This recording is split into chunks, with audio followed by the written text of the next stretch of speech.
অনেকেই আমাকে জিজ্ঞাসা করে, দিদি আসলেই কি ওয়াটারপ্রুফ মেকআপ বলে কিছু হয়? আজ আমি শুধু উত্তর দেব না, একটা গল্প শেয়ার করব তোমাদের সাথে। এমন একটা অভিজ্ঞতা শেয়ার করব যেটা একদিকে আমাকে অবাক করেছে, আবার অন্যদিকে প্রমাণ করেছে কেন ওয়াটারপ্রুফ মেকআপ এতটা জরুরি। সো হ্যালো এভরিওয়ান, আমি মেকআপ আর্টিস্ট সুস্মিতা ভট্টাচার্য আর তোমাদের সকলকে ওয়েলকাম আমার নতুন একটা ব্লগে। আজকের ব্লগটা হতে চলেছে খুবই একটা ইন্টারেস্টিং। আজকে তোমাদের সাথে শেয়ার করব ফার্স্ট মেয়ের একটা ব্রাইডের গল্প। আমার স্টুডেন্ট তিথি, ওর বিয়ের রিসেপশনের দিন আমি ওকে সাজিয়েছিলাম। নতুন বউ মানে উচ্ছ্বাস, আনন্দ আর একসাথে অনেকটা টেনশনও থাকে।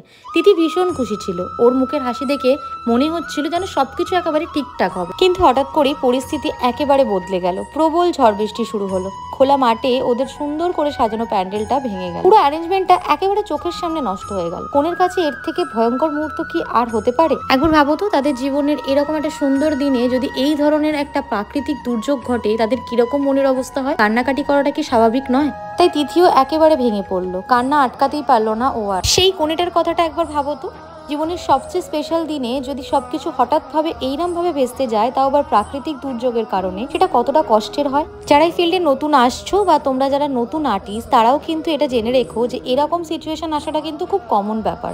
এরকম হতেই পারে। ব্রাইড তোমার চোখের সামনে অজরে কান্নায় ভেঙে পড়তে পারে, ইমোশনাল হয়ে যেতে পারে বাড়ির লোককে দেখে, যে কোনো পরিস্থিতি আসতে পারে। আবার সবসময় ওয়েদারও কিন্তু সাথ দেয় না। ওয়েদারও বিভিন্ন রকমের চেঞ্জ হতে থাকে এবং ওয়েদার অনুযায়ী আমাদের কিন্তু স্কিনও বিভিন্ন টাইমে বিভিন্ন রকম ভাবে চেঞ্জ হতে থাকে। তাই আমাদের দায়িত্ব হচ্ছে ওদের মেকআপটা যেন অটুট থাকে সেটা দেখা। তিথিও যখন এই পরিস্থিতিতে কেঁদে ফেললো, তখন আমি জিনিসটা লক্ষ্য করলাম যে ওর বেস কিন্তু একদম ইনট্যাক্ট রয়েছে।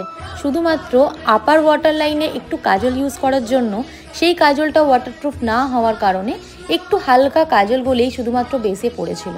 অথচ আমি কিছুক্ষণ বাদে টিস্যু দিয়ে জাস্ট রাব করে সেই কাজলটা তুলে দেওয়ার পরেই হালকা শুধু পাউডার পাফ দিয়ে টাচ আপ দিতেই আবার বেসটা ঠিক আগের জায়গায় দাঁড়িয়ে গেল।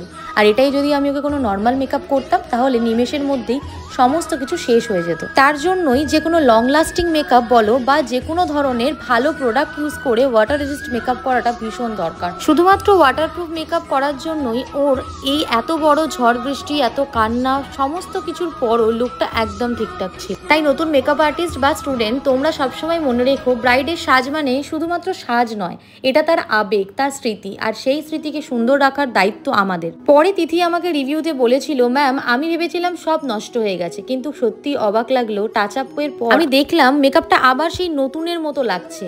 এই কথাটা শুনে আমি বুঝেছিলাম সেই দিন শুধু ও নয়, আমিও জিতে গিয়েছিলাম। তাই আমি সব ব্রাইডদের উদ্দেশ্যে বলবো, বিয়ের দিনের মেকআপ যেন তোমার হাসি আনন্দের মতোই অটুট থাকে। তার জন্য অবশ্যই ওয়াটারপ্রুফ মেকআপ বা কোনো লং লাস্টিং মেকআপ বা লং লাস্টিং প্রোডাক্ট ইউজ করো বা বেছে নাও। তার জন্য তুমি তোমার মেকআপ আর্টিস্ট বা তোমার যে আর্টিস্ট রয়েছে তার সাথে সাজেশন নাও, তার সাজেশন অ্যাকর্ডিং তুমি সেই প্রোডাক্টটাকে চুজ করো। সব আর্টিস্টই কিন্তু সব রকমভাবেই হেল্প করার চেষ্টা করবে। আর নতুন মেকআপ আর্টিস্টরা তোমরা সবসময় প্র্যাকটিস করে যাও, সঠিক প্রোডাক্ট ইউজ করো, কারণ একদিন তোমরাও হয়তো কোনো তিথির কান্নার মাঝে প্রমাণ করবে মেকআপ মানে কিন্তু শুধুমাত্র রং নয়, মেকআপ মানে কিন্তু ময়দা মেখে ঘুরে বেড়ানো নয়, মেকআপ মানে কিন্তু একটা স্মৃতি, একটা আবেগ, একজনের সুন্দর দিনটাকে আরও সুন্দর এবং পরিণত করে তোলার একটা চেষ্টা। তাই জন্য নতুন মেকআপ আর্টিস্টদের উদ্দেশ্যে একটাই কথা বলবো যে তোমরা নিজেদের স্কিলকে আপডেট করো, প্র্যাকটিস করো। ক্রমাগত প্র্যাকটিসই কিন্তু একদিন তোমাদের বিশাল পরিমাণে ফল এনে দেবে। এবং কোনো ব্রাইডকেই কোনোভাবেই ভনিতার মাধ্যমে কাজ করো না।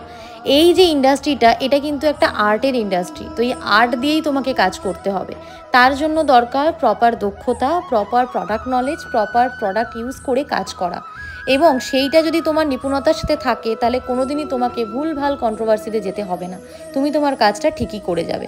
আর প্রত্যেক ব্রাইডের উদ্দেশ্যে একটা কথা বলবো, তোমরা যখন আর্টিস্ট বুকিং করছো, সেই আর্টিস্টের সাথে তোমরা কনসালটেশন করে নাও। সবথেকে ইম্পর্টেন্ট কথা, তোমরা তোমাদের টাইমটাকে প্রপারলি মেকআপ আর্টিস্টের সাথে কোঅপারেট করো। তোমরা যদি ভালোভাবে কোঅপারেট করতে পারো, তাহলে আমরা আমাদের কাজটাকে প্রপারলি করতে পারবো। বিশ্বাস করো, কোনো আর্টিস্টই চায় না তোমাদের স্পেশাল ডেটাকে নষ্ট করতে। হ্যাঁ, ব্যতিক্রম হয় বই কি, কিন্তু ম্যাক্সিমাম ক্ষেত্রে কিন্তু সেটা না হওয়ারই চান্সেস বেশি থাকে। তাই তোমরা যত কোঅপারেট করবে, তোমাদের লুকটা তত সুন্দরভাবে বেরোবে। আমরাও চাই তোমাদের দিনটা এইসবেই যেন অটুট থাকে, এইভাবে যেন সুন্দর হয়ে ওঠে।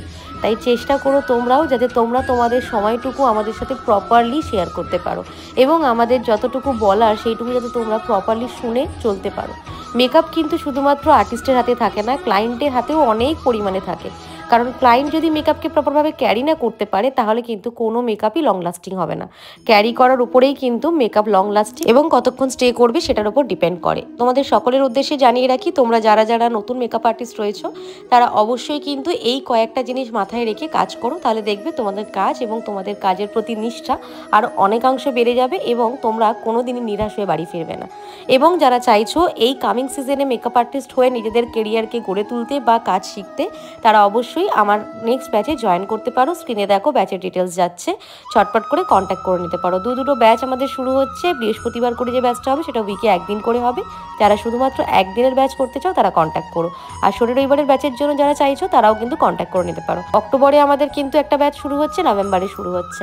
অবশ্যই যে ব্যাচটা চাইছো কন্ট্যাক্ট করে নাও, সিট খুব লিমিটেড রয়েছে। আবার দেখা হবে অন্য কোনো একটা ভিডিওতে। আর কথাগুলো যদি তোমাদের ভালো লেগে থাকে ভিডিওটা অবশ্যই কিন্তু শেয়ার করে দিও।